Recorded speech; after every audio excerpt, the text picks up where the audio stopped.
American media had a way of portraying him that didn't look like very accurate according to what I saw, how he behaved, how he interacted with the fans, and all of those things.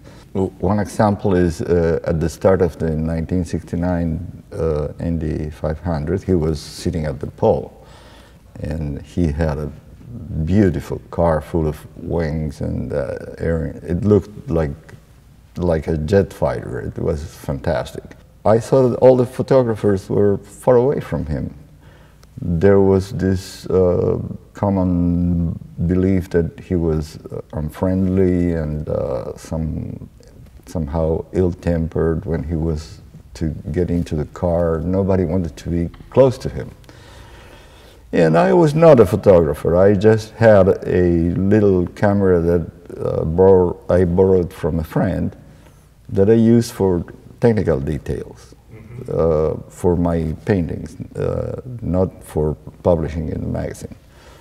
And all of a sudden I noticed that there was something that I wanted to photograph in the car that I didn't have shot before, which was the emblem Sheraton Thompson. I wanted to have reference of the lettering.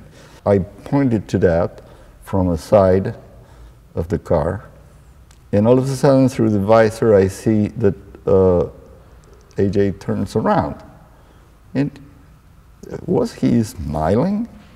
I lowered the camera and looked at him, and he was looking straight at me with a smile, but there was something in his eyebrows, like saying, "Yeah, you dummy, shoot, I'm posing for you," which was absolutely unexpected, because I thought he was going to be totally concentrated on what he was going to do. He was favored to win his fourth 500.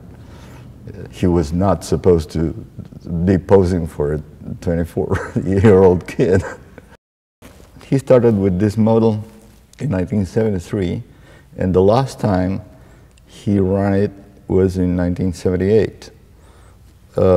So in 6 years, he developed this car in a way that in its last year, he was running 200 miles an hour. He was one of 4 people who qualified at 200, and all the others had a modern chassis, and it was the beginning of the Cosworth era, and they seem to have a certain technical advantage over this car. AJ qualified this car second fastest. It's a 6-year-old model. You can't believe that unless you see it.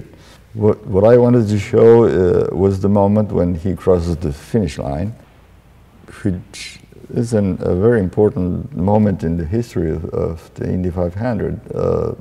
There were other people who also won 4 times after AJ, but he was the first, and he did it with everything made at home. I mean, the car, the engine, everything. The only thing he and his team didn't make was the rubber.